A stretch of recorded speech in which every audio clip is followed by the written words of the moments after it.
Bonsoir à tous, bienvenue dans cette 27e édition du Bistrot d'Allez le LOSC, l'émission réalisée par les supporters du LOSC et notamment par les Dogs du Net et le site Allez le LOSC pour tous les supporters du club. Alors 27e édition déjà, numéro 27, c'est un numéro emblématique à Lille.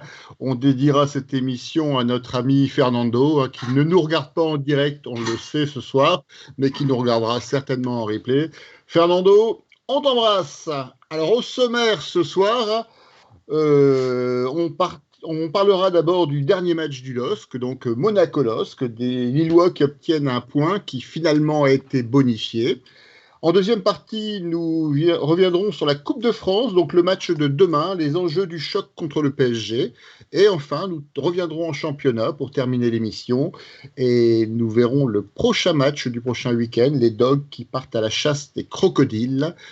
Pour évoquer ce sommaire, une équipe de choc est réunie en nombre ce soir. Alors, on va commencer par Christophe D, qui est avec nous. Bonsoir Christophe. Bonsoir à toutes et tous. Il est de retour après une longue trêve, Christophe C. Bonsoir Christophe. Bonsoir François, bonsoir à tous. Il est toujours là, en direct de Paris. Julien des Dogs de Paris. Bonsoir Julien. Bonsoir à tous. Dunkerque est confiné, mais uniquement le week-end, donc il a pu se libérer ce soir. Bonsoir Georges. Bonsoir tout le monde. Le plus jeune d'entre nous est celui qui prépare peut-être le plus les émissions, donc Baptiste. Bonsoir Baptiste. Bonsoir à tous. Et vous ne le voyez pas, il a mis sa cagoule virtuelle pour échapper à ses nouveaux amis corses. Donc Arnaud, qui est en audio avec nous, qui réalise l'émission et qui reviendra notamment sur tous les commentaires que vous pouvez faire sur cette émission, sur le chat de la chaîne Twitch ou sur les commentaires du groupe Facebook Allez le LOSC. Voilà, nous pouvons commencer cette émission. Première partie, Monaco-Lille. Des Lillois qui obtiennent un point bonifié. Qui veut commencer? Comment avez-vous trouvé ce match? Baptiste, on va commencer par toi. Est-ce que tu peux nous parler de ce sommet du championnat de Ligue 1? Alors, donc pour moi, c'était plus un match d'échecs qu'un match de foot avec une bataille tactique forte de la part des deux entraîneurs comme au match aller. Malheureusement, contrairement d'ailleurs à ce premier match, Monaco avait resserré les lignes et avait vraiment fait redescendre le bloc. Donc il y a eu beaucoup moins de contre du côté du LOSC avec une défense à 5 lorsqu'ils étaient en défense et une défense à 3 lorsqu'ils étaient plus sur le ton offensif avec un Ruben Aguilar et un Caio Henrique qui débordaient sur les côtés. Donc ce qui a gêné les Lillois dans leur transition. Pour moi d'ailleurs, ça a été un meilleur match du côté monégasque que Lillois avec une belle stat d'ailleurs puisque Lille n'a réussi que 75% de ses passes tandis que Monaco en a réussi 86%. Maintenant, je le disais quand même dimanche après-midi et je le redis, avec en plus la défaite du PSG, ça change la donne ce match nul, puisqu'on garde la première place de une. Monaco ne nous rattrape pas, puisque j'avais très peur de la défaite, moi, et donc Monaco qui reviendrait à 4 points. Maintenant, ils sont toujours à 7 points, donc c'est un bon point. Et enfin, on va assister à une fin de match de championnat très alléchante, avec un PSG-Lyon, PSG-LOSC, LOSC-OL, Lyon-Monaco. Enfin, vraiment, ça va être un régal cette fin de championnat, avec, on peut vous le promettre, Lille qui sera champion. Quel enthousiasme. Christophe C, pour ton retour, comment tu as vécu ce match au sommet? Je suis assez d'accord avec Baptiste sur un point, la partie d'échecs, parce que finalement on s'attendait tous à un grand choc. Je vous ai écouté la semaine dernière, vous étiez tous partis, sauf peut-être Christophe qui était plus sur un match nul 0-0. Voilà, vous aviez vu plutôt d'un match ouvert, des attaques de partout, et en fait on n'a pas eu ça du tout. Lille a une occasion en première mi-temps. Monaco, on a une grosse en dehors du but refusé, donc c'est pas vraiment une occasion. Mais voilà, à la fin de match avec l'arrêt de Maignan, sinon il s'est passé quoi? Il s'est passé une neutralisation des deux équipes. Lille qui avait pas trop envie de prendre de risques, je crois, ou qui n'a pas les moyens de prendre des risques, et un Monaco un peu moins bien que d'habitude peut-être. Enfin voilà. Donc vraiment grosse partie d'échec effectivement. Et effectivement, à la fin du match, on se dit qu'on a peut-être perdu beaucoup, et le résultat de Paris nous sourit. Donc voilà, il faut prendre ce qui est à prendre. Pour moi, c'est une partie de réussite. Oui, aussi, oui. Ouais, non, mais tu as raison, il faut le prendre dans le côté positif en tout cas. Vu les résultats de la journée, effectivement. Julien, je te propose de garder la main. Et comment tu as trouvé donc cette partie de réussite? Tu sais que c'était juste pour faire un jeu de mots parce que j'ai compris que les jeux de mots en décalage ne faisaient pas rire. Donc maintenant, tout de suite, je me jette sur les jeux de mots pour essayer de faire en sorte que ça fonctionne. C'est ce que tu m'as appris la semaine dernière, François, et je tiens vraiment à t'en remercier. Il faut saisir l'instant. Je sais pas, ouais, exactement. Je sais pas si Galtier a vraiment voulu jouer le nul. Je pense surtout qu'il a été très prudent. Je pense qu'il avait peur de l'ASM. Ils n'ont pas arrêté de dire l'équipe en forme, l'équipe en forme, l'équipe en forme de l'année. Et c'est vrai, nous-mêmes, on avait peur. En revanche, on pensait que le match serait ouvert. C'est là où on s'est trompé. Christophe fait bien de nous rappeler qu'on s'est trompé. C'est important. Mais pour moi, c'est une réussite parce que quand tu finis cette journée de championnat, 3 points devant Paris et 7 points devant Monaco, que tu sors de la course au titre. Aujourd'hui, Monaco, je pense, joue le podium, joue une qualification en Champions League, mais ne joue plus le titre. C'est forcément un super résultat. Et ce qui est rigolo, c'est la manière dont ça s'est passé cette soirée-là, parce qu'on était ensemble, on a continué à chatter ensemble sur Messenger, tous ensemble, et ça montait en puissance avec ce match de Nantes qui a été incroyable de l'autre côté. C'est difficile finalement de parler de cette journée sans parler du PSG Nantes et de cette formidable pas inexplicable, mais inattendue plutôt, victoire de Nantes face au PSG. Donc moi je suis hyper content. C'est parce que tu fais match nul dans des matchs comme ça, face à tes principaux concurrents, et parce que tu gagnes contre tous les petits et les moyens, ce que nous sommes en train de réaliser maintenant depuis plusieurs mois, que tu deviens champion de France. Donc, ça commence vraiment à sentir bon.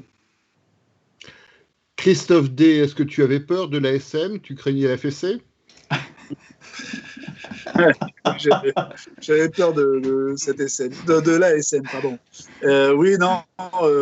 Franchement, je pense que les deux équipes avaient peur de la vitesse, avaient peur que l'équipe d'en face puisse prendre de la vitesse et donc faire des décalages énormes. Et donc, c'est pour ça que ça s'est beaucoup tenu avec un jeu très serré sur 40 ou 50 mètres.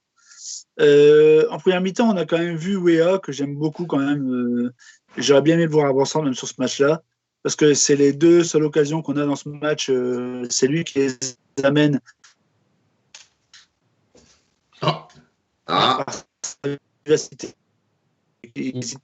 On est tir. Il est resté en confinement. Et puis après Christophe, on t'a perdu l'espace de 20 secondes. Si tu veux reprendre un peu l'idée initiale, on t'a perdu une vingtaine de secondes. Un petit AVC. Quand tu as commencé à dire je compte aller à Bollaert la saison prochaine, tu as perdu à ce moment-là. Julien, elle est pour toi. L'AVC était fermé de l'intérieur. Donc, du coup. Je disais que le jeu était serré sur 40 mètres. On empêchait les gens d'aller vite parce qu'on avait peur de la vitesse de chaque côté. Et on a eu Weah qui a réussi quand même à s'estirper et à faire les deux seules occasions qu'on a, c'est Weah qui les apporte. Et dommage que Bamba veuille contrôler parce que là, je pense qu'il y a but, ou ça au-dessus, mais au moins il y a une occasion. Mais voilà. Et par rapport au match, la deuxième mi-temps était chiante à mourir parce qu'il n'y a plus vraiment d'idées. Et puis il y a cet arrêt de Maignan à la fin qui fait qu'on reste à 0-0 et qui fait que Maignan est quand même un super gardien. Georges, comment tu as trouvé ce match? Un match abouti pour le LOSC? Une belle performance? Pour rester dans le ton, comme dirait le mari de Louzette, je dirais que globalement, je trouve que le match a été très cadenassé. Le match a été très cadenassé, mais je trouve que des fois, je connais des gens qui sont des puristes du 0-0, qui estiment que dans le football, le 0-0, c'est le match parfait. Et je trouve que ça reflète un peu ça. C'est pas la Ligue 1 traditionnelle où on a des fois des 0-0 parce que on a des équipes sans inspiration. Là, on a eu un vrai match. Moi, ça m'a rappelé de mémoire, vous savez, les matchs que j'ai vécus sur la Coupe du Monde 2006, qui était peut-être la Coupe du Monde la plus relevée en termes d'individualité de joueurs, mais où les équipes étaient tellement fortes qu'elles se neutralisaient. Et ça a donné une Coupe du Monde d'apparence très ennuyeuse, sauf qu'elle était très forte. Et là, finalement, on a vu deux équipes très costauds, des blocs qui tenaient vraiment la route. Les défenses ont clairement pris le pas. Et c'est vrai que sur des matchs comme ça, on peut savourer quand même les gestes défensifs d'un Fonté, d'Arenildo, même s'il a fait quelques boulettes au préalable. Mais ça m'a vraiment fait penser, vous savez, à ces clubs italiens des années 90. On disait que c'était pas joli. À chaque fois qu'ils jouaient les Français, ils les sortaient. On disait c'est pas juste, on était aussi fort qu'eux, sauf qu'à chaque fois, ils gagnaient. Et c'était des équipes qui avaient la faculté, quand elles n'étaient pas en mesure de gagner le match, au moins de ne pas le perdre. Et là, c'est deux équipes qui ont joué un petit peu sur cette espèce de consistance, je vous dis, de ces grands clubs italiens, c'était très costaud. Et pour faire un petit peu plus le parallèle avec le Paris Saint-Germain, le PSG que j'ai vu jouer quelques heures plus tard, je pense que s'il avait affronté une de ces deux équipes, il se serait mangé une tôle pas possible, quoi.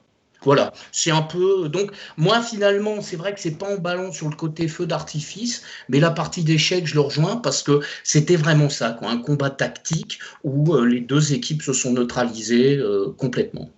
Pour revenir sur le football italien et sur le Catenaccio, j'ai peur qu'en fin de saison, on soit obligé de chanter Fonte Partiro. Oui.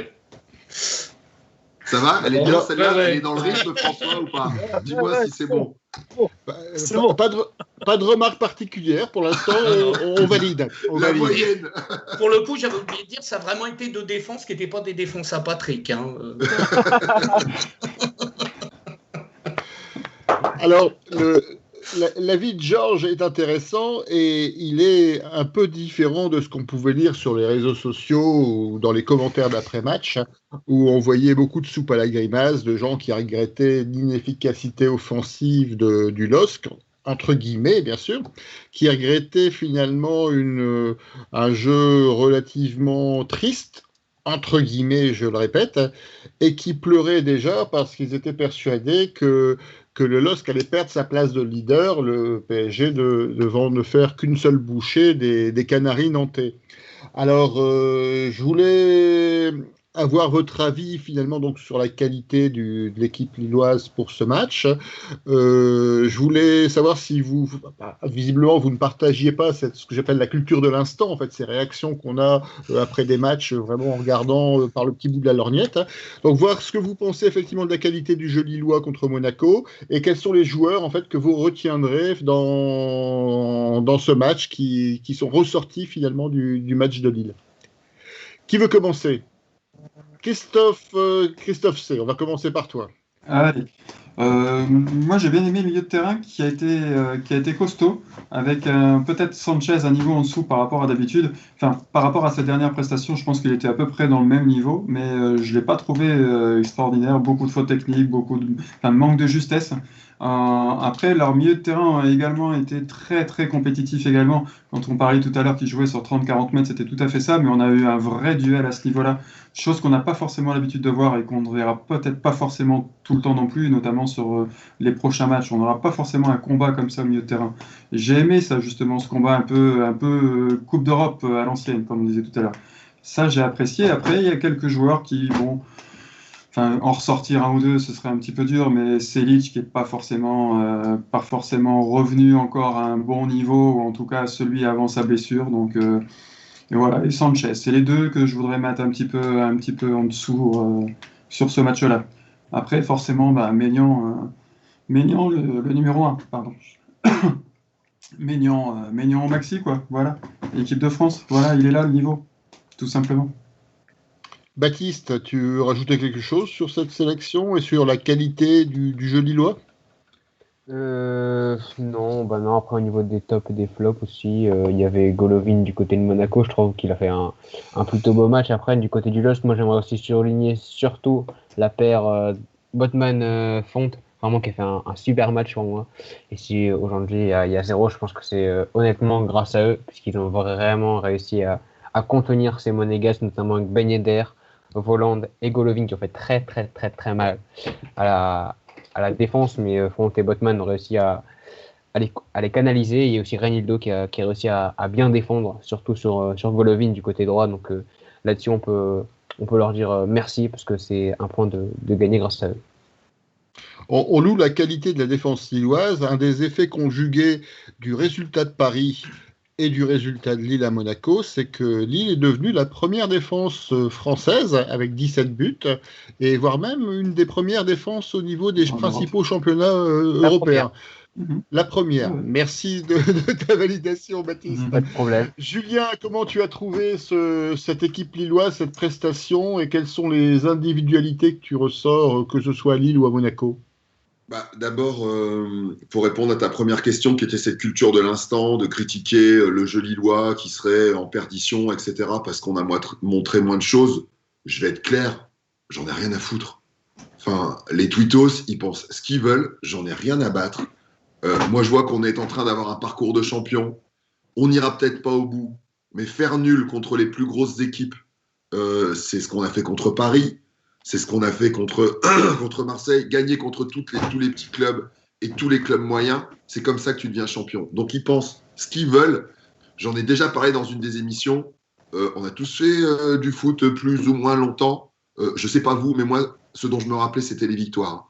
Espèce de délire autour du beau jeu, etc.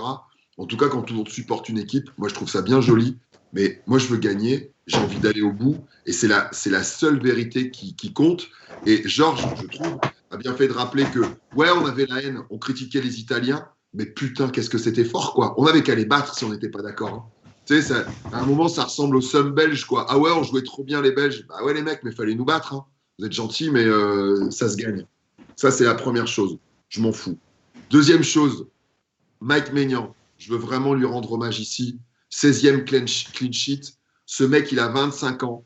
Tout le week-end, la presse nationale, je ne parle pas de la presse quotidienne régionale, de toute façon, parle peu de Lille, puisqu'ils n'ont pas la chance d'interviewer les joueurs.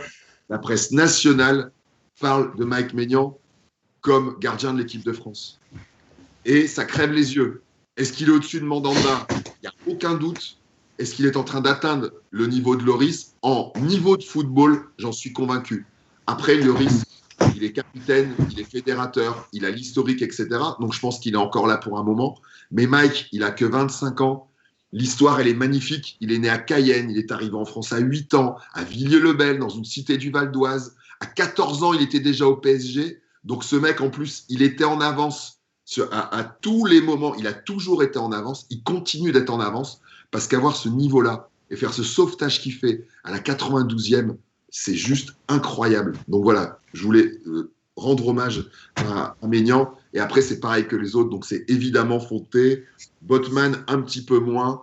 Toujours Morenildo. Moi, je l'aime toujours autant. Je trouve que c'est formidable ce qu'il fait.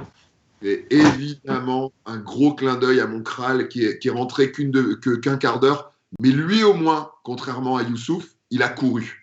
Yazice, je vous le dis, il m'est sorti par les trous de nez parce que je l'ai vu faire des grands mouvements de bras, être désespéré. Je ne l'ai pas vu courir. Ça me pose vraiment problème. Alors que Bourak, il a couru, il a essayé. Bon, le match était très fermé. Baptiste, tu voulais rajouter quelque chose suite à ton intervention? Ouais, bien sûr. Je voulais, comme Julien, dire merci à Maignan. Je voulais surtout montrer sa marge de progression parce qu'on se rappelle lors de la saison 2017-2018, lors de la saison du maintien, on se rappelle qu'il n'était pas au top. On se rappelle qu'il y avait la titularisation d'Hervé Kofi, puisque Galtier n'était pas du tout satisfait de Maignan. On se rappelle des fois qu'il prenait le ballon, qu'il allait dribbler limite toute la défense pour aller au milieu de terrain et se la jouer personnelle. Et je vais y arriver.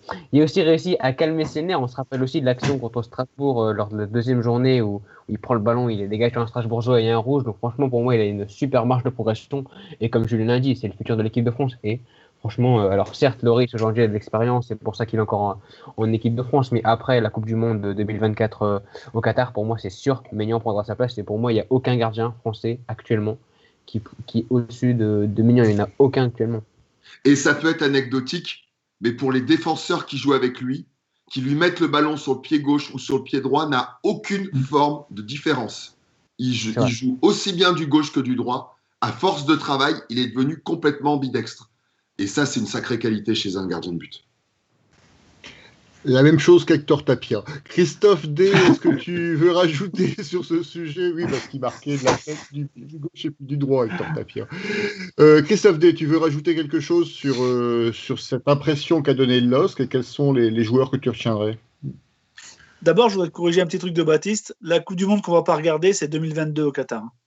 Celle qu'on va boycotter, c'est 2022. Mais c'est pas grave, de toute façon, on regarde pas. Donc, Et Baptiste, évite de faire oui quand Georges parle de la Coupe du Monde 2006. On sait très bien que tu l'as pas vu. Après, sur les joueurs du LOSC, moi, ce que je regrette, c'est qu'on ait mis Iconé. Parce que je trouve qu'il aurait fallu avoir une équipe un peu plus puncher et un peu plus bagarreuse à l'avant.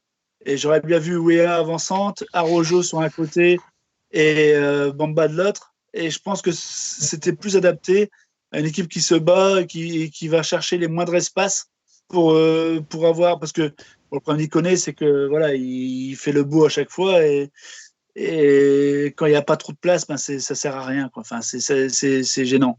Donc voilà. Mais après, les plus, la charnière, Botman, Fonte très très forte. Et on même voit sur la dernière occasion, on voit Botman qui est au bout de sa vie, qui essaie de l'avoir du bout du pied, qui n'arrive pas à l'avoir. Et derrière, il y a le tir et quand Botman voit le tir partir, il se retourne, il voit que Maignan l'a arrêté, il est super heureux. Et vraiment, ils se battent les deux, ils ont colmaté toutes les brèches. Et puis le milieu de terrain, enfin un bémol pour Sanchez également. André très bien.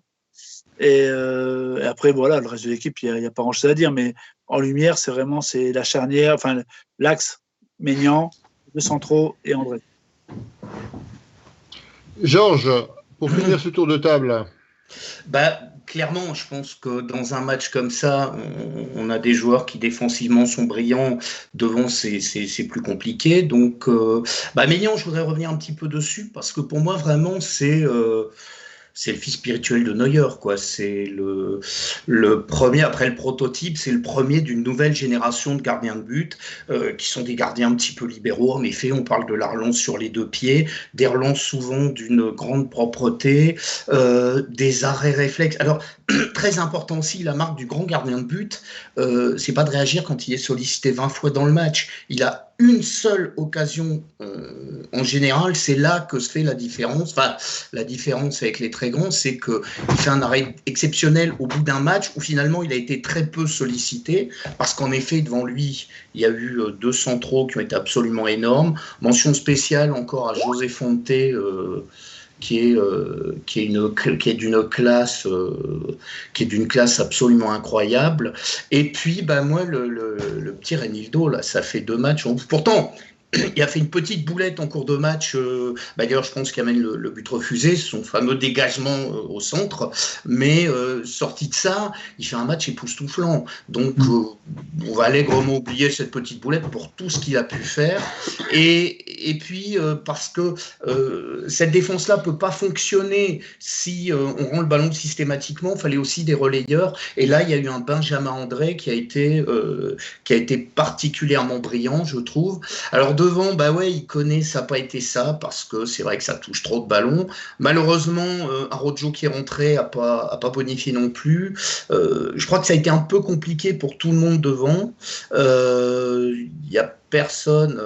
Alors, c'est vrai qu'il y a ce contrôle de Bamba. Enfin, je sais pas, j'ai l'impression, est-ce qu'il est du mauvais côté? Est-ce que de l'autre côté, qui est son côté habituel, il aurait évité le contrôle et frappé? Je sais pas. Mais voilà, clairement, j'en ai vu des très bons devant et des très effacés derrière. Arnaud, on ne te voit pas. Est-ce qu'il y a des commentaires sur les réseaux sociaux? Non. À part que j'ai demandé s'il y avait des réactions. J'ai simplement eu une réaction qui est un avion en réaction, c'est tout. C'est quelqu'un qui doit aimer les jeux de mots. Arnaud. Oui, c'est ça. Ça fait une semaine qu'il essaie de sortir une blague, c'est pour ça. La concurrence de la Champions League fait taire nos internautes habituels. Je vous propose de clore ce sujet sur le match Monaco-Lille et de passer à la deuxième partie de l'émission. Il est 21h03. Donc nous sommes toujours en direct au bistrot de LOSC avec donc comme intervenant aujourd'hui Julien des Docs de Paris, Baptiste, Georges, Christophe C, Christophe D, Arnaud donc qui est caché mais qui est bien présent. Nous allons pouvoir aborder la deuxième partie de cette émission, Coupe de France, les enjeux du choc contre Paris Saint-Germain. Première question que je lance autour de la table, est-ce que c'est un bon tirage? Christophe C. On va commencer par toi. Je crois que c'est un bon tirage juste parce qu'il y a des matchs importants pour Paris juste après. La localisation du match, là comme ça, la défaite après la défaite de Nantes, les tâtonnements de l'équipe actuellement, je pense que il y a 2 mois, ça n'aurait pas été un bon tirage. Aujourd'hui, c'est un bon tirage, en tout cas. Je pense que c'est le moment de les prendre. En tout cas, s'il y a un match où il ne faut pas réfléchir et il faut y aller à fond et leur rentrer dessus, leur rentrer dedans, leur marcher dessus, c'est celui-là, quoi. Il ne faut pas hésiter. Voilà. S'il y en a un à faire, c'est celui-là. Pour moi, bon tirage. Baptiste, qu'est-ce que tu penses de ce tirage? Est-ce que tu es confiant pour ce choc contre le Paris Saint-Germain? Alors, c'est la première fois que je suis aussi confiant pour un match entre LOSC et le PSG, parce que pour moi, le PSG est en méforme. Cette saison, à part la victoire contre le Barça, je ne me rappelle pas avoir vu un énorme match du PSG. Et c'est rare. Et c'est vrai que le PSG doit aussi s'en remettre à ses stars pour exister. C'est vrai que du coup, Neymar d'ailleurs est toujours absent. Donc il y aura Mbappé, il y aura le retour de Moïse Kean et d'Ander Herrera. Il y a d'ailleurs du côté du LOSC qu'on va revenir dessus, mais Liadji revient dans le groupe. Et il y a encore Renato Sanchez qui se blesse. Donc on verra pour combien de temps il a passé les examens cet après-midi. Donc on verra ce qui se passera. En tout cas, ce que peut dire Christophe Galtier, en tout cas, c'est que Maignan sera titulaire. On attend la compo, mais il a bien déclaré que ce ne sera pas une équipe C, D ou je ne sais pas quoi, mais bien A, puisqu'il a 2 équipes A au LOSC. En tout cas, je ne suis pas inquiet là-dessus. Ça sera une rencontre bien évidemment disputée à fond. D'ailleurs, Christophe Galtier l'a bien compris, puisque aucun jeune ne fait son apparition dans le groupe. Le groupe est sorti il y a 1 heure. Aucun jeune, donc pas de Rocco Ascon, pas de José Bica.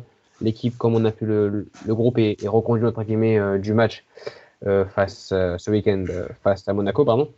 Et attention, surtout, j'aimerais bien dire aussi que gagner contre Paris ne veut pas dire gagner la Coupe de France. Ça, il faut faire attention, puisque, en tout cas, certains le pensent comme ça. Maintenant, le match contre Paris, je m'attends quand même à un match ouvert, avec beaucoup d'action. Maintenant, Paris a un calendrier beaucoup plus chargé que celui du LOSC, puisqu'ils reçoivent Lille, ils font Lyon, ensuite Lille, ensuite Strasbourg, ensuite quart de finale de Ligue des Champions. Donc là-dessus, il faudra bien évidemment installer un turnover, et j'espère que celui-ci commencera dès le match de Lille. Georges, est-ce que tu es confiant pour ce match de demain? Est-ce que tu trouves que c'est un bon tirage? C'est le bon moment de jouer le Paris Saint-Germain? Globalement, oui. Comme je disais la semaine dernière, il y a 2 clubs parisiens, on est tombé sur le plus faible. Mais voilà, donc je pense qu'en plus, je suis pas sûr que pour le Paris, d'ailleurs, ce soit le match principal de la semaine, parce que je pense que c'est dimanche qu'ils n'ont pas intérêt à se rater, parce qu'on évoquait le fait que Monaco soit sorti je pense qu'une défaite à Lyon du Paris Saint-Germain, et Paris peut très bien se retrouver aussi sorti de la course au titre, quoi. Donc, pour eux, je pense que c'est un plus qui va être un match de complet paradoxe, parce qu'il y a d'abord cet aspect-là, et en même temps, l'idée de se dire que s'ils perdent ce match-là, ils perdent quand même gros, parce qu'ils pourraient se retrouver pour la première fois, ce serait quand même une grande première, avec une saison totalement vierge en termes de palmarès, quoi. Donc, je pense que les atouts sont chez nous, c'est eux qui auront la trouille. En plus, il se trouve que leur intermittent du football n'est pas revenu, donc on sait que dès qu'il n'est pas là, c'est une équipe qui a du mal, qui est vraiment en manque d'imagination constructive, peut-être parce que justement tout a été construit autour de lui et que dès qu'il n'est plus là, ça devient une équipe tactiquement prévisible. Donc ça reste un match de coupe avec toute son indécision, mais clairement, oui, c'était le moment ou jamais de les prendre, quoi. Je rejoins, je crois que c'est Christophe qui a dit ça. Il y a 2 semaines, c'était pas la même chose. Là, ça devient beaucoup plus intéressant, quoi. Christophe D, qu'est-ce que tu attends de ce match? Est-ce que Paris est favori? Est-ce que Lille les tire au bon moment? D'abord, moi, je dirais que s'il faut reproduire la tactique de Nantes, ça va être compliqué, parce que perso, je connais pas de cambrioleur, donc ça va être un peu compliqué à mettre en place. Non, mais je pense que c'est une bête blessée, et il faut s'en méfier. C'est-à-dire que les mecs à l'avant, les mecs comme Mbappé et tout ça, ils peuvent pas passer leur temps à se faire battre, sinon ils n'ont pas leurs stats, ils n'ont pas tout ça, donc ils vont être forcément remontés. Et la bataille du milieu va être très importante. Et je pense que si on arrive au milieu dès le départ à mettre de l'intensité et à se projeter, on les fait douter, et le match, on peut le gagner comme ça. Mais bon tirage, je préfère prendre Paris avant, parce qu'en en finale, devant les caméras, tu peux pas les battre. Tu as 12 joueurs contre toi, l'arbitre et l'équipe. Donc, on a connu ça au Coupe de la Ligue. Hein. Donc, autant les tirer un peu avant où il y a moins de pression. Quoi. Julien, avant de te poser cette question, qu'est-ce que tu attends de ce match qui s'est promené cette semaine sur toute la grille de programme de France Télévisions d'abord programmé initialement à 14h, à 16h45, 17h45. On a échappé à 10h du matin. Qu'est-ce que tu attends de cette rencontre ? Tu vois, je pensais que le titre, ce serait Coupe de France, la coupe est pleine, parce qu'on parlerait justement de cet agenda et de ces histoires de droits télé et des diffuseurs qui font n'importe quoi. C'est vraiment n'importe quoi. Et là, il a vraiment fallu qu'il y ait un mouvement fort, parce que sur les réseaux sociaux, tout le monde s'en est plaint, et les clubs, surtout en premier, s'en sont plaints pour qu'il se passe quelque chose. C'est-à-dire qu'on a quand même un France Télévisions qui préférait diffuser le match à 14h pour protéger, dans l'ordre, accrochez-vous messieurs, déchiffrer des lettres, slam, question pour un champion. Les gars, il y a le Covid, les gens qui regardent ça, ils sont en train de mourir, c'est bon, c'est terminé. Il faut arrêter ça. Donc, c'est complètement délirant. Heureusement, il y a eu un retour au bon sens. Et l'excellente nouvelle, c'est que le match de Nîmes aura lieu dimanche. Il y a 4 jours. Et je pense que c'est pour ça qu'on a le même effectif que ce week-end qui a annoncé. Parce qu'on risque de mettre une belle équipe. Parce que j'imagine que Galtier a quelques certitudes sur la capacité de son groupe à répéter les efforts avec 4 jours entre 2 matchs. On joue dimanche. Donc, j'espère qu'on verra un peu mieux que le groupe qui a joué contre Ajaccio, parce que c'était un peu court et j'ai peur qu'on ne parvienne pas à gagner contre Paris si on a ce groupe-là. Et avec 2-3 joueurs en plus, je pense vraiment que ça peut le faire. Et aussi parce qu'on en parle peu, mais Paris en ce moment a un vrai problème d'unité de l'équipe et avec la direction, parce qu'ils n'ont pas été payés de leur prime de 2020. Et il y a beaucoup de tensions dans le vestiaire autour de ce sujet-là. Et malheureusement, c'est un peu la preuve de la mentalité de ces mecs-là. Ils ne sont pas venus pour un projet sportif. Ils sont venus pour l'oseille. Et quand on leur dit « Ah ouais, mais les primes de 2020, les gars, c'est pas exactement une vraie finale de Champions League. Ça s'est joué au Portugal en quelques jours, en match à élimination directe. Donc vous comprenez que vous ne pouvez pas prendre autant. » Là, en coulisses, ça gueule vraiment. C'est très, très, très tendu. Je ne sais pas si c'est l'explication, parce que Christophe, il a raison. Ce week-end, c'est surtout une histoire de braquage qui a changé la donne. Mais j'espère que nous, le braquage, on va le réaliser mercredi, on va le réaliser demain. Quoi. Pour le braquage, je crois que les joueurs n'étaient quand même pas informés de ce qui se passait en temps réel. Hein. Je crois surtout vraiment ils ont été mauvais contre Nantes. Ils ont été mauvais.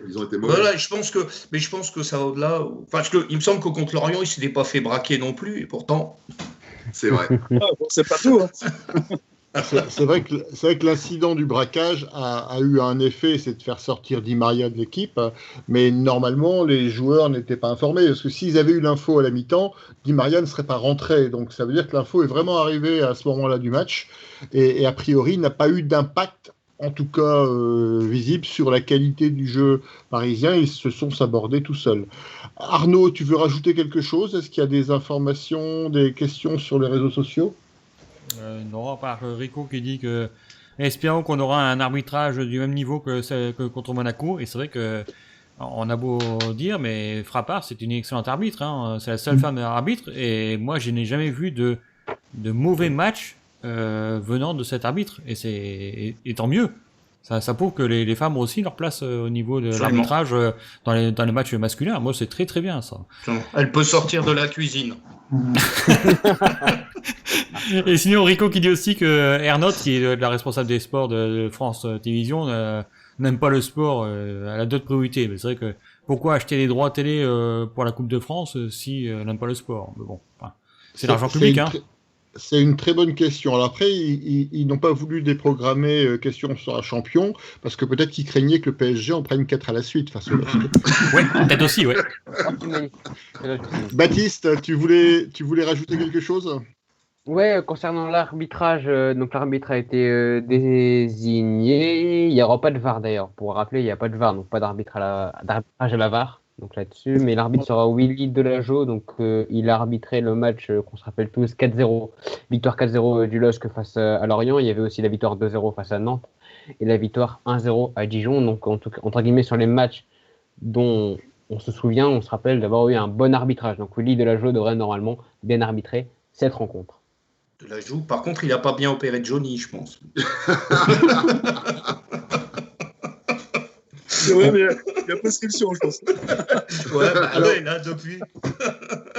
Ne provoquez pas Baptiste. Ne provoquez pas Baptiste, il va commencer par chanter. Il va commencer par chanter. Pour enchaîner, on va essayer d'enchaîner, c'est parfois compliqué. Je voulais rebondir sur une question à laquelle Julien a déjà commencé à répondre. Est-ce que pour ce match contre PSG, il faut mettre l'équipe type? Quels sont les joueurs que vous voudriez voir commencer le match au LOSC? Alors, on va commencer par Christophe C. Christophe C. Oui. Alors, moi, je mets l'équipe, on dirait type. Bourak, je prends pas le risque. Je pense que physiquement, il n'est pas au point pour ce match encore.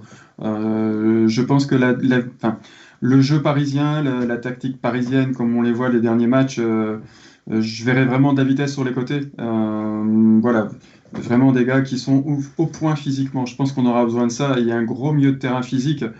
J'aimerais bien voir Soumaré André au milieu. Je pense que ça pourrait nous aider avec un gros pressing sur des joueurs. Si par exemple Verratti joue, c'est des types de joueurs qui pourraient vraiment l'embêter, je crois. Je suis pas certain qu'il soit apte en tout cas, parce qu'il a joué quand même pas mal ces temps-ci, mais voilà.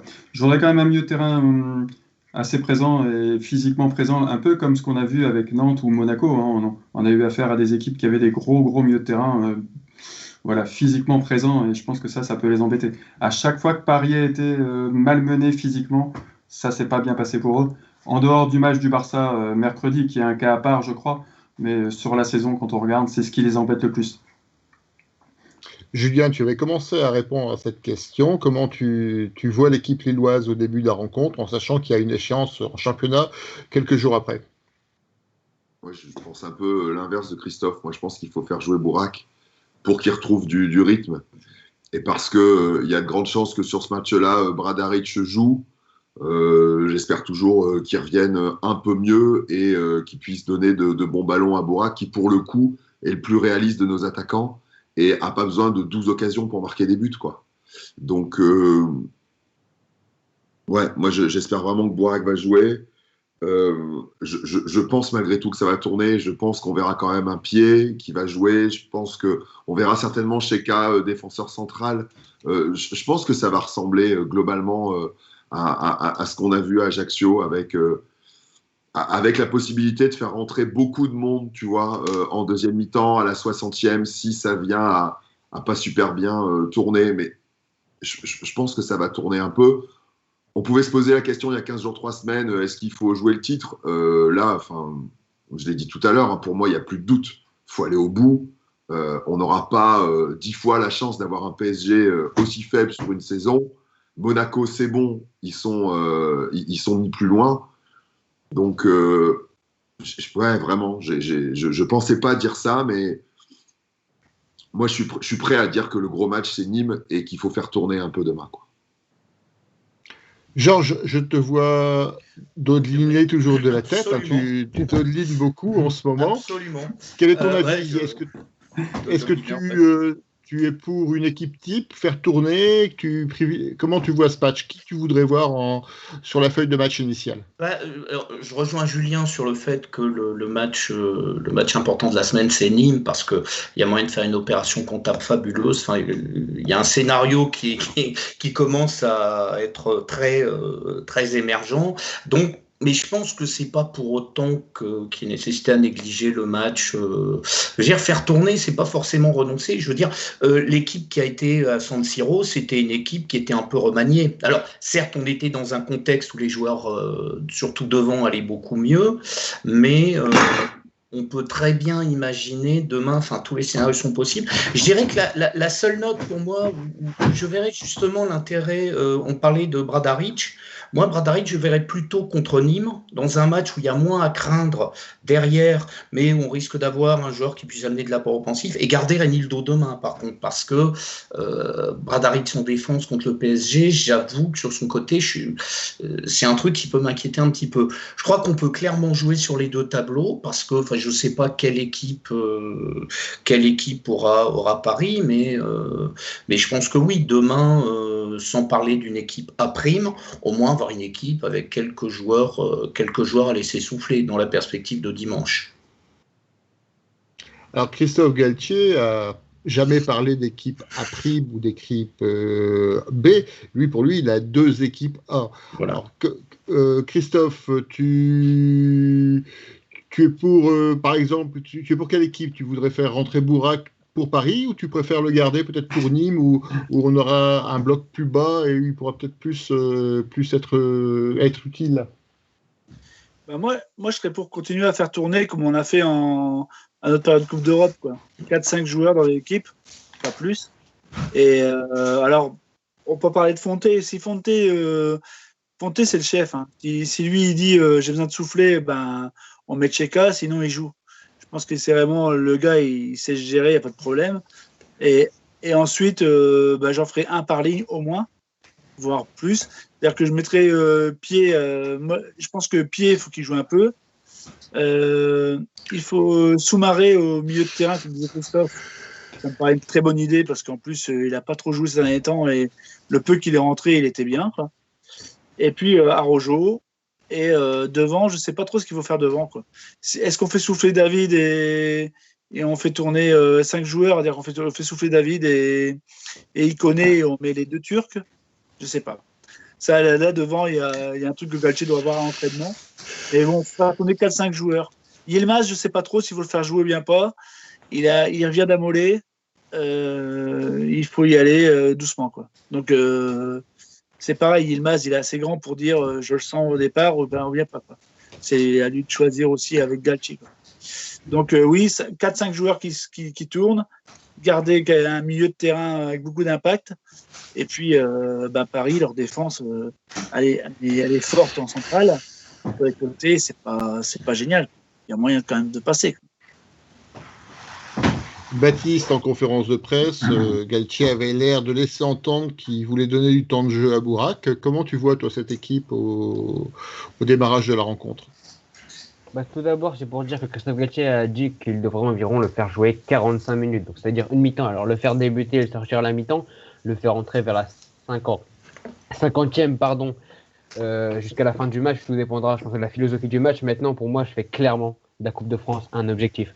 Pour moi, on doit jouer l'équipe type. Il faut savoir déjà, la semaine prochaine, c'est la trêve internationale. Donc après le match de Nîmes, il y aura une durée d'1 semaine et demie, si je ne dis pas de bêtises, pour souffler, à voir si les joueurs partent en sélection, s'ils réalisent une période de septaine pour le match face au PSG, cette fois-ci en Ligue 1. Donc pour moi, je vais vous donner ma compo, elle est très rapide. Pour moi, Maignan devrait être au goal. Pour moi, on devrait avoir une défense Selic, Botman contre Bradaric. Pour moi, on devrait remplacer Iconé par Araujo, avoir un milieu André Tcheka vraiment pour presser les ballons parisiens et empêcher les relances rapides, avec Bamba à gauche. Et devant, je ferais tourner un peu et je mettrais Weah en buteur vraiment, puisqu'il réalise les superbes performances à chaque poste. Et je mettrais Youssouf aussi pour essayer de lui redonner un peu d'envie face à ce PSG dans un gros match. Je pense faire rentrer David vers la 60e et Bourak aussi, le faire rentrer, tout dépendra de la physionomie du match, pourquoi pas à base d'Araujo ou de Bamba et Weah qui redescendraient. Donc pour moi, je fais clairement la Coupe de France un objectif et pour moi, il ne faut pas trop faire tourner, si ce n'est Bradaric ou Weah, Youssouf, entre guillemets, faire tourner, mais laisser quand même une vraie équipe A pour montrer et faire cette Coupe de France un objectif. Arnaud, tu veux rajouter quelque chose? Tu as des avis sur les réseaux sociaux? Alors oui, il y a Rico qui dit Bourak d'entrée, outre le côté offensif, il faut un gars pour bloquer Marquinhos. Nos flèches sont trop légères, faut un balèze. Et c'est vrai que je pense que pour bloquer le milieu de terrain parisien, il faudra être costaud aussi derrière. Donc je pense qu'il faudra pas trop faire tourner si on veut faire quelque chose en Coupe de France aussi. Parce qu'après, il faudra voir aussi le match du dimanche et il faudra aussi voir l'équipe du PSG. Parce que si l'équipe du PSG vient avec équipe bis aussi, on sait jamais. Ils veulent peut-être tout mettre pour la Ligue des Champions et laisser tomber la Coupe de France, on sait jamais, hein, on verra bien par la suite. Et côté Facebook, il y a Fred qui dit attention à ne pas tout perdre. Tout perdre d'espoir de trophée, même si le championnat est le plus important. D'ici dimanche et le match Lyon-PSG, là on pourra peut-être voir un peu plus clair.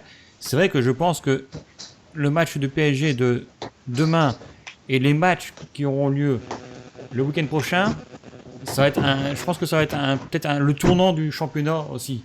Donc tout va peut-être se jouer pour le week-end prochain. Et ça tombe bien parce que c'est justement le sujet de la troisième partie. Ah, tu veux rajouter Non, je veux quelque faire chose, juste Georges une petite aparté sur cette Coupe de France. Je crois que la très bonne nouvelle aussi, on va s'épargner quoi qu'il arrive des prolongations, puisque je pense qu'il n'y a plus de prolongation en Coupe de France. C'est-à-dire qu'à la fin du temps réglementaire, ils vont directement tirer au but. Tout à fait. Donc ça... aussi, voilà. Ça, c'est plutôt très positif, je veux dire, dans la perspective du match de Nîmes. Et on aura deux gardiens énormes, si c'est Maignan et Navas. Navas était excellent contre le Barcelone, et puis là, Maignan est en feu aussi, donc ça risque peut-être de durer longtemps, hein, les pénaltys. Avec peut-être l'idée de faire rentrer Bourak en deuxième mi-temps, quoi. Ouais, peut-être aussi, ouais. Bien sûr qu'il y a prolongation. Il n'y a pas prolongation. Non, il n'y a pas, c'est ce que je dis. Il n'y a pas de prolongation. Il n'y a pas de prolongation avant les demi-finales de mémoire. Mais en tout cas, pour ce tour-là, il n'y a pas de prolongation. Ok, j'ai l'impression qu'il y en avait les tours d'avant. Mais bon. Non, c'est parce que tu as vu des matchs chiants. Les matchs donnaient l'impression de durer très longtemps, mais ce n'était pas des prolongations. C'était les arrêts de jeu. Donc, nous pouvons maintenant passer à la troisième et dernière partie de cette émission. Donc, retour à l'Est. Prochain rendez-vous du LOSC, Lille-Nîmes, dimanche à 17h. Les Dogs à la chasse aux crocodiles. Alors, qu'attendez-vous de ce match ? Est-ce que justement c'est le rendez-vous le plus important de la semaine ? Un match contre Nîmes qui est 19e du championnat avec 26 points, qui a 1 point de retard sur le barragiste, 2 points sur le premier non relégable et déjà 6 points de retard sur celui qui occupe la place juste devant. Une équipe qui semble un peu reprendre du poil de la bête depuis le changement d'entraîneur avec Stéphane Planck, donc une figure bien connue au LOSC. Qui veut commencer à donner son avis sur ce match ? Allez, Baptiste, on va commencer par toi. Alors, ouais, du coup, pour moi, c'est déjà un match à pas prendre à la légère, puisque cette année, les petits peuvent même faire mal aux grands. Donc, contre les 4 premiers, vraiment, on a vu des matchs très serrés, alors que sur le papier, il n'y avait pas du tout de quoi s'attendre à un match serré. Nîmes, malgré cela, je pense que c'est quand même une équipe assez instable. Elle peut faire de super matchs. Je vais prendre l'exemple de Montpellier ce week-end avec un beau 1 partout, avec une superbe défaite aussi 4-3 il y a un mois contre Monaco avec un super match et un superbe timing de Pascal Planck. Ou alors encore une défaite contre Nice de buts à 1 et un match nul contre Nantes. Donc c'est une équipe assez instable. Moi, j'ai juste peur d'un ou deux joueurs. Bon, on va dire un très grand joueur qui est Renaud Ripart, capable de jouer, que ce soit en défenseur droit, en attaquant, en milieu droit, en MC, et j'en passe. Vraiment, il s'est occupé de tous les postes, et c'est un joueur vraiment cadre de cette équipe. Il y a aussi Zinedine Ferhat qui est très bon sur le côté gauche, et Selic aura du mal à défendre sur lui.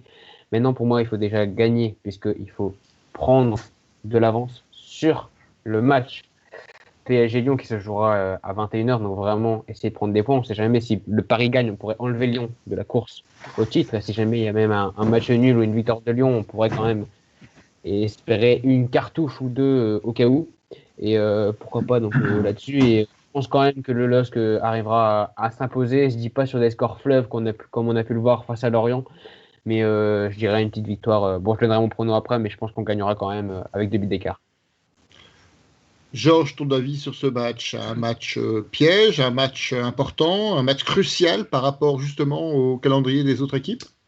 En fait, j'ai envie de dire, aujourd'hui, sur les équipes de bas de tableau, à part Dijon, il n'y en a aucune qui est réellement bonne à jouer, quoi. Maintenant, ces équipes-là nous attendent. Je pense aussi que Galtier sait aussi que ces équipes-là nous attendent. Donc il y a une espèce de réversibilité au truc qui me fait penser que, voilà, ça reste à portée, Nîmes. Il y aura sûrement. Et puis ouais, comme dit Baptiste, il y a quand même pas mal de gens assez joueurs dans l'équipe. Je suis pas sûr qu'au vu de leur contexte, en plus, venir prendre un point libre soit suffisant. Donc peut-être qu'on va les voir jouer parce que historiquement c'est plutôt une équipe joueuse. Et pour nous, l'importance de la victoire, comme l'évoquait Baptiste, il y a la possibilité, l'air de rien, de sortir un des deux autres. Julien avait expliqué qu'on avait déjà viré Monaco. Parce que pas oublier, par rapport à la démonstration faite par Julien, qui a mis tout le monde sous Prozac la semaine dernière, que la deuxième place est aussi un objectif. Parce qu'elle veut dire qualification directe pour la Ligue des Champions. Et que donc, faute d'être premier, il faut au moins être second pour s'assurer justement cette manne financière et pouvoir pérenniser au mieux, je dirais, la saison prochaine.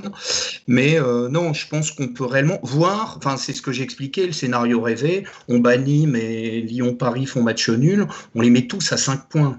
Ça veut dire que même à la reprise, en allant à Paris, on y va en sachant que quoi qu'il arrive, on restera leader après le match du PSG. Et ça, psychologiquement, c'est quand même très fort. Donc ouais, une victoire, même si c'est dans l'air du temps, même si c'est une victoire pas très jolie, c'est à prendre, quoi. Christophe C, comment tu le vois ce match contre les Crocodiles? Est-ce que tu t'attends à un bloc bas, un match difficile? Je m'attends pas à un bloc trop bas parce que j'ai regardé un petit peu le match qu'ils ont fait à l'extérieur, à Nice notamment. J'ai regardé 2-3 résumés, j'ai essayé de trouver des images. Je me suis royalement emmerdé, même devant le résumé.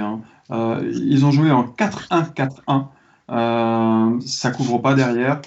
Ça rentrait de partout à Nice. Pourtant, Nice n'est pas forcément l'équipe top en ce moment. Ils ont eu vraiment beaucoup de soucis avec les joueurs de côté qui rentraient dans la défense vraiment comme ils voulaient. C'était vraiment pas du haut niveau. Alors, le seul danger que j'ai vu sur ces images, c'est les coups de pied arrêtés, notamment les corners. Ils marquent sur corner. Il y a 2-3 actions sur corner, mais c'est à peu près tout. Enfin, j'ai vraiment pas vu grand-chose. Voilà, je m'attends pas à forcément une équipe qui va jouer derrière, comme on a pu le voir déjà à la maison notamment. Non, plutôt une équipe qui pas qui joue pas, mais voilà, qui est un peu limitée quand même. Et je pense pas que ça nous pose trop de problèmes. En tout cas, je l'espère. Julien, tu t'attends aussi à une équipe pas trop défensive. Alors c'est vrai que les stades de Nîmes sont, à ce stade du championnat, ils ont 28 buts pour, 55 buts contre, une différence de but de moins 28. Donc ça démontre un peu ce que disait Christophe à l'instant, c'est que la défense, c'est pas forcément leur point fort. Hein. Non, c'est la pire défense du championnat avec 55 buts encaissés. 17 défaites, seul Dijon a fait pire. Donc très franchement... C'est quelque chose que je dis souvent quand on joue ces petits clubs. Si on ne les gagne pas, on ne mérite pas d'être champion. Donc évidemment qu'il faut gagner. Évidemment qu'on va gagner. Et on va peut-être gagner pour cette raison-là. C'est que Nantes et Lorient sont sur une dynamique qui n'est pas trop mauvaise. Voilà, Nantes vient de gagner Paris. Lorient fait gagner nul. Donc je pense que Nîmes se dit qu'en effet, ils vont s'en sortir qu'en jouant et en prenant beaucoup de points. Ils n'ont plus le choix. Ils ne peuvent pas se contenter de matchs nuls. C'est pas possible. Il va falloir jouer. Et je pense que s'ils jouent, on leur met une branlée. Donc, ouais, je pense qu'on va gagner. Moi, je pense qu'on va plutôt gagner largement. Christophe D, tu partages cet optimiste? Un peu moins, enfin, je sais. Ce que optimiste. C'est pas mes arguments, quoi, s'ils croient pas. Non, mais t'as le droit, hein. Je dis des conneries.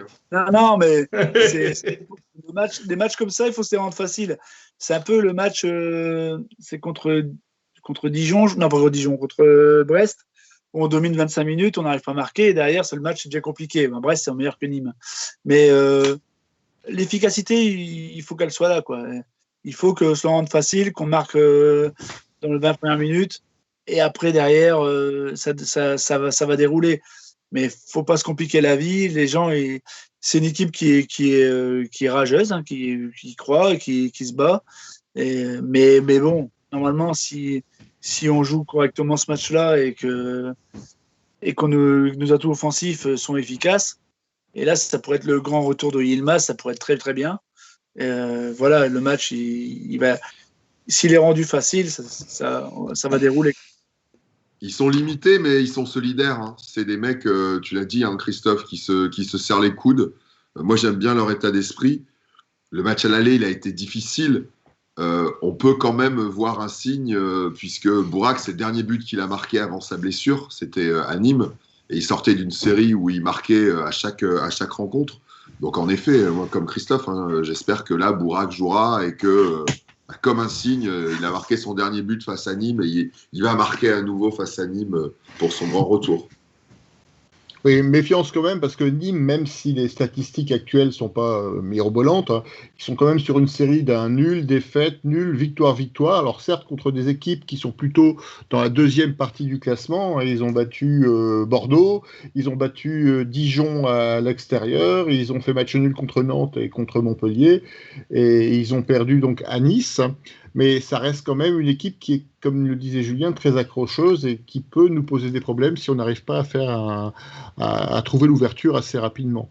Arnaud, est-ce que tu as quelque chose à rajouter? Est-ce que les réseaux sociaux ont un avis sur les crocodiles?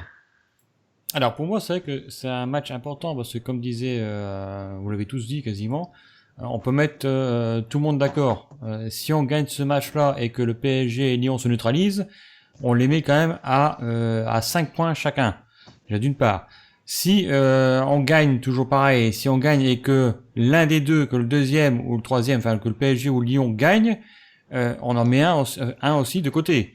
Donc faudra voir. C'est pour ça que ce match est très très important et ça peut être le tournant de la saison aussi parce que à 66 points et si les autres font nuls, on les met à 5 points derrière, sans parler de Monaco qui pourrait encore revenir derrière. On sait jamais, à Saint-Etienne, on ferait un grand pas vers au moins la Ligue des Champions. Déjà, ça c'est bien. Ensuite, au niveau des réactions, après c'est plutôt des jeux de mots, on va dire. Il y a Patrice qui dit les crocodiles ils ont une grande queue mais des petits bras. Donc ça c'est vrai aussi. Après c'est vrai que c'est pas gagné contre Nîmes. Il faut faire attention parce que c'est Julien qui dit, non c'est Christophe qui dit, faut pas trop, faut se faciliter la tâche, on va dire. Il faut essayer de marquer assez rapidement et pas toujours tarder. C'est ça notre gros défaut, c'est de tarder à marquer. On a beaucoup d'occasions, mais on ne marque pas. C'est ça le problème qu'on a en ce moment. C'est marrant Arnaud, hein, parce que Patrice, il a écrit les crocodiles, ils ont une grande gueule et des petits bras, et toi, tu as traduit ça par une grande queue et des petits bras. Oui. Alors, est-ce que ça signifie quelque chose dans ton inconscient? Je ne sais pas, mais tu remplaces quand même gueule par queue. Oui. Voilà. Je On va ne dire fais ça. que constater. Hein. Et vous avez Rico aussi qui dit que c'est pareil. Hein. Les crocodiles ils sont sans dents en ce moment. C'est vrai que l'objectif, la victoire doit être un objectif, et c'est vrai. Moi, je pense que comme j'ai dit, hein, les deux matchs de cette semaine sont très très importants pour le LOSC. Donc, on peut même dire que si on bat les crocodiles, on est caïman champion. Voilà. Donc Après, pas tu trop sais- des crocodiles, parce que déjà la semaine dernière, Arnaud s'est fâché avec les Corses. Si en plus on doit se fâcher avec les Nîmois, ça va être compliqué de faire les prochaines émissions. Et je On préviens fera quand nos même. vacances en Bretagne. Voilà, Il ouais. y a du vent. Voilà, c'est bien ça. Et qu'est-ce que je voulais dire? Et il faudra quand même prévenir les joueurs de LOSC de ramener des petits haribots. Oui. Pour faire une Andy Delors réussie, c'est ça? Voilà. Après, Arnaud, tu sais, quand tu dis que on fait pas toujours ce qu'il faut pour marquer très vite, mais je pense que s'ils pouvaient, ils le feraient, tu sais. Je crois pas que ce soit un choix de marquer à la 90e contre l'OM. S'ils avaient pu marquer avant, ils auraient été assez contents de le faire, et je pense que s'ils peuvent le faire contre Nîmes, je pense qu'ils le feront assez bien. Ouais. Ouais, je pense qu'on est peut-être pas assez réaliste devant les buts, c'est ça le problème. Voilà. C'est des questions de choix et d'efficacité. Même contre Monaco, il y a plusieurs actions où il y a des contrôles à 2 mètres qui tuent l'action. C'est compliqué, ouais, bien sûr. Ouais. Et ça, c'est dans la tête. Il faut se dire, dès le début du match, on est efficace, on doit marquer tout de suite. Et ça, si on veut être champion, il faut y arriver. Et c'est pour ça que la rentrée de Bourak va faire du bien. Faut espérer. Et d'ailleurs, Galtier en a parlé un petit peu. Il a trouvé qu'il y avait un petit manque de personnalité et de caractère dans son équipe, et ça peut venir de là également, je pense. Ah oui. Il a raison. Bien sûr. T'es ici à Bourak. Alors, je vous propose de de terminer par notre dernière question habituelle, de faire un tour de table avec vos pronostics sur ce match. Vous pouvez peut-être aussi rajouter, on n'a pas parlé de ça pour la Coupe de France, vos pronostics pour le match de PSG donc demain soir et pour le match de Nîmes. Alors qui veut commencer? Baptiste. Alors, il y aura une victoire du LOSC contre le PSG 2-1 demain. Et il y aura une victoire 3-0 du LOSC contre Nîmes. Tout à l'heure, j'avais dit 2 buts d'écart, mais là, il y aura 3 buts d'écart entre le LOSC et Nîmes. Il vient de me chourer les deux pronos, mes deux pronos. Désolé. Victoire contre Paris 2-1, victoire contre Nîmes 3-0 avec un doublé de Bourak et un but de Cheka. Donc écoutez bien parce que c'est ici que ça a été dit. Voilà. Georges, toi qui es spécialiste des pronostics. Moi, je suis sûr que ce coup-ci, il y aura le 5-4 pour le LOSC de Baptiste. Mais après l'épreuve de tir au but, parce qu'on va faire un 0-0 contre Paris et on va gagner au tir au but. Donc 5 tirs au but à 4. Et Nîmes un petit 4-0. Allez. 4-0. Bam. Et c'est parti. Qui dit 5 ? Christophe, donc ton pronostic pour ces deux rencontres, hein. Lequel ? Christophe C, pardon, Christophe C. Comme Georges, je voyais bien une petite victoire de Lille au pénalty contre Paris, et puis 2-0 à la mi-temps, le score est fait, et voilà, et ce sera parfait pour moi. Christophe D. Ouais, moi j'étais parti aussi sur un penalty contre Paris, mais bon voilà, je sais pas qui va gagner par contre. Là j'avais parti un partout fin du match et après voilà, Lille gagnera, je sais pas combien. Et Nîmes, je pense qu'on va gagner au penalty aussi.